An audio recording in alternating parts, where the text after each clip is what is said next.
Assalamualaikum warahmatullahi wabarakatuh. Para pemirsa, ini ucapan-ucapan Yusuf Mansur yang suka ngawur. Terpaksa kita harus mencari counter yang sangat bisa dipertanggungjawabkan. Misalnya Yusuf Mansur mengatakan Tuhan penjaga WC. Itu adalah ucapan manusia sesat.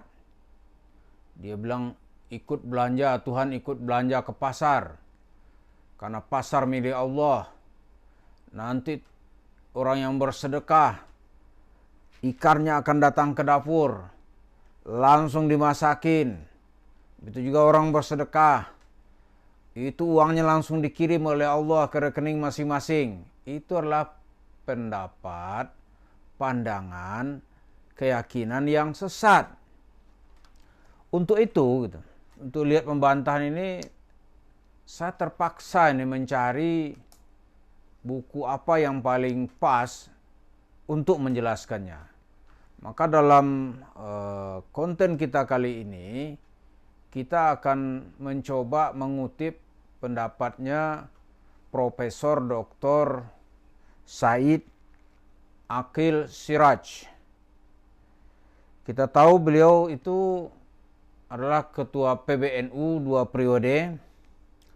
Lalu dia memperoleh gelar doktornya itu dari Jamiah Ummul Qura. Ini terpaksa kita cari dan saya fotokopi gitu. Karena di internet ternyata ada. Itu judul risalah doktornya itu Said Aqil adalah Silatullah bil Kaun fit Tasawuf al-Falsafi. Dirasatan wa Naqdan. Risalah Muqaddimah Linai Darajat Doktora fil Aqidah. Jadi di sini ada judulnya Al-Mamlakah Al-Arabiyatus Saudiyah. Al-Mamlakah Al-Arabiyatus Saudiyah Wizaratut Ta'lim Ali. Jamiah Ummul Qura. Kuliatud Da'wah wa Usuluddin. Qismul Aqidah Ad-Dirasat Al-Uliya. Ini dipertahankan oleh Said Aqil. Disertasi doktornya ini pada tahun 1414 Hijriah. Berarti sekarang ini sudah 1445 Hijriah. Ya, 31 tahun yang lalu. Said Aqil telah mendapatkan gelar doktor dari Universitas Ummul Qura, Fakultas Dakwah dan Usuluddin, jurusan akidah pada pasca sarjana.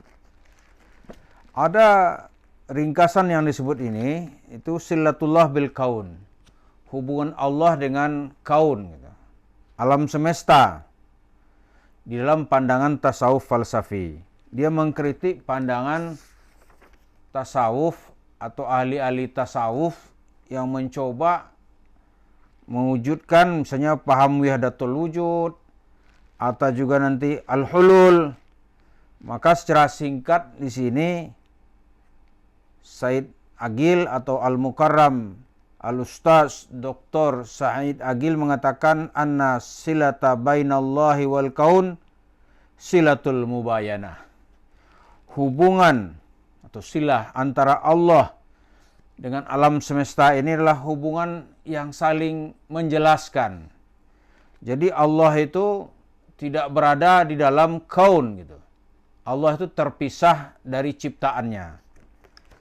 Ini karena waktu kita nggak panjang, kita ringkas saja. Jadi kalau kembali kepada cerita Yusuf Mansur, apa yang diceritakan Yusuf Mansur itu jelas cerita yang tidak bisa dipertanggungjawabkan secara ilmiah. Coba aja nih berani-berani bicara itu depan Profesor Dr. Said Aqil. Mungkin sudah dibentak-bentak. Karena kita tahu Dr. Said Aqil ini kalau bicara coba lihat tuh argumen-argumennya itu mantap gitu. Dan dia bisa menjelaskan Islam untuk kaum modern. Di dalam risalah doktornya ini ya Dia jelaskan, jadi nggak mungkin Tuhan itu menjaga WC seperti cerita Yusuf Mansur gitu. Itu hanya disebut cerita orang-orang fasik. Nggak mungkin Tuhan itu bisa diajak bicara langsung sama makhluk gitu. Nggak ada. Yusuf Mansur kan bilang, lu tahu Cob, kenapa lu rugi? Tahu ya Allah, itu cerita bohong. Cerita manusia fasik. Ya kan? Manusia fasik. Bukan cerita sebenarnya orang mau menjelaskan Islam, bukan. Tapi bagi Yusuf Mansur kan tidak peduli dia mau dituduh fasik, mau lu tuduh kafir kah. Yang penting kan tujuannya dapat duit ini, cuan. Itu aja dia mah. Jadi Tuhan jaga WC, dia masuk WC itu ibadah. Apa nih ceritanya nih gitu. Terus kalau ke pasar gak usah bayar. Kalau dibayar nanti bilangannya ini milik Allah gitu. Itu kata Said Agil, cerita-cerita yang begini itu dia bantah dalam disertasi doktornya ini yang jumlahnya 641 halaman, tebal ya, serius dia. Ini dijelaskan itu paham-paham yang sesat, paham-paham menyimpang, atau kalau di Malaysia sebut dengan aliran sunsang. Itu dicoba di-counter oleh Said Agil dengan dalil-dalil yang bisa dikutip dari Al-Quran, hadis, maupun dalil-dalil yang masuk akal. Maka tentu saja Yusuf Mansur tentu tidak imbangan sama Said Agil. Tapi dia, orang-orang seperti Yusuf Mansur ini jauh-jauh hari sudah diantisipasi di dalam cerita-ceritanya seperti yang diceritakan oleh Yusuf Mansur. Maka Said Agil sudah menjelaskan itu pandangan orang-orang yang tidak bisa dipertanggungjawabkan keyakinan agamanya. Karena memang kalau kita lihat Yusuf Mansur belajar agama kan nggak jelas. Nggak jelas, paling yang katanya jelas dia belajar senawiyah lah ya. Kalau aliyah dia sebenarnya katanya enggak, karena umur 14 dia sudah diterima kuliah. 14 orang baru SMP katanya dia dah kuliah. Umur 16 tahun katanya dah doktor. Itu kan ceritanya para penipu lah ya, yang ingin menipu, memanipulasi suasana.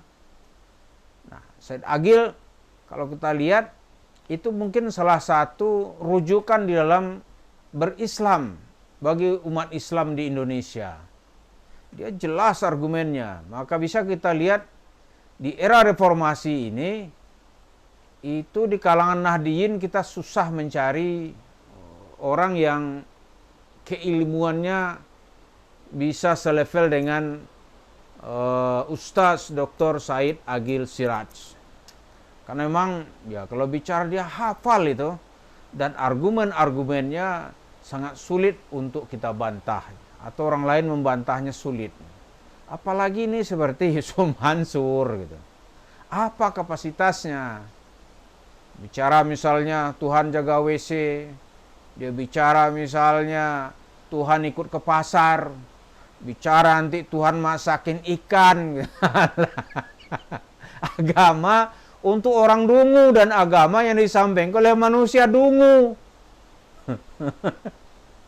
Maka nggak ada yang mau mendengarkan Yusuf Mansur kecuali orang yang sudah kena virus dungu.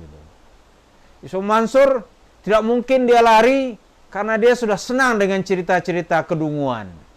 Ini kalau lari ya dia nggak, susah dia dapat duit. Karena dengan cerita-cerita dungu itu, disitulah dia bisa meraup pundi-pundi uang.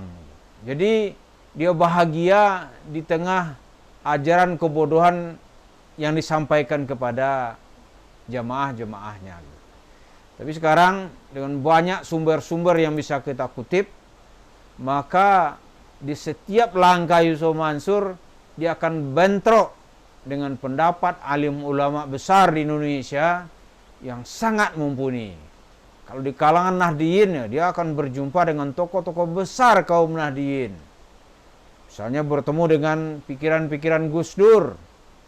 Dia bertemu dengan Said Agil Siraj. Dia bertemu dengan siapa lagi itu? Dengan Kiai Hasyim Muzadi. Dia bertemu dengan banyak ulama-ulama besar NU. Kenapa pendapat ini kita kutip? Karena dia senang berpetualang di kalangan kaum Nahdiyin gitu.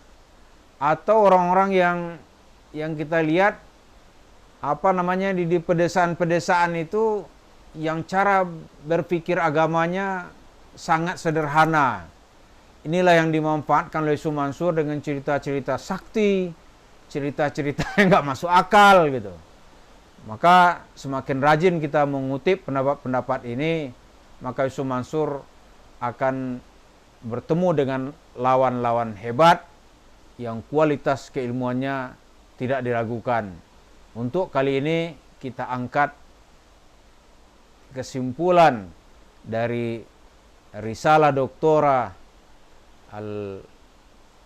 al-Ustaz Doktor Al-Mufakkir Al-Alim Said Aqil Siraj. Allahu yahfazuka ya fadilatul ustaz. Demikian, semoga apa yang kita kutip ini bermanfaat. Terima kasih. Assalamualaikum warahmatullahi wabarakatuh.